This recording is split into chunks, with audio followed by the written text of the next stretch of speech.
Os deportistas son sen dúbida un dos grandes prexudicados nesta crise da Covid. Moitos non saben aínda se poderán xogar esta tempada, xa que non teñen un plan de competición estipulado. É o caso do Club Waterpolo Pontevedra. Os seus xogadores continúan adestrando a diario, pero cuns estritos protocolos de seguridade. Por iso, e ante a incerteza que existe de cara aos vindeiros meses, o club decidiu redeseñar as súas actividades complementarias.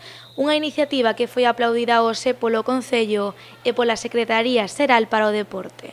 Estamos haciendo, sobre todo, waterpolo sin contacto, que hai gente que le sorprende, es un deporte donde se agarra, donde se pelea, hay mucha lucha y estamos entrenando pues todo sin contacto, sobre todo con objetivo de mejorar la condición física por el tema de salud y aprovecharemos pues también para corregir aspectos técnicos que durante otras temporadas era más complicado tener tiempo. Quero agradecer ese esforzo por lo que supón de reivindicar a posibilidade de seguir facendo actividade física. O gallá que este exemplo do Club de Waterpolo pois, prenda noutros clubes e podamos seguir facendo cousas, non? Agardamos que tomen nota outros clubes de que se poden facer cousas e que traten de buscar esas opcións que respeten as medidas sanitarias.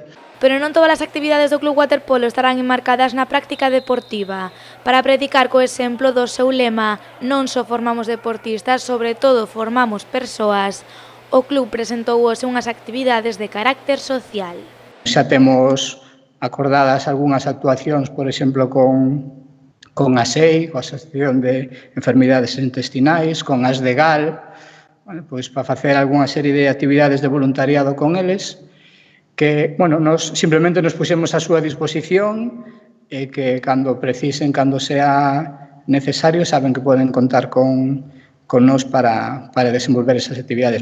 O Club Waterpolo levará a cabo tamén unha formación complementaria de maneira virtual.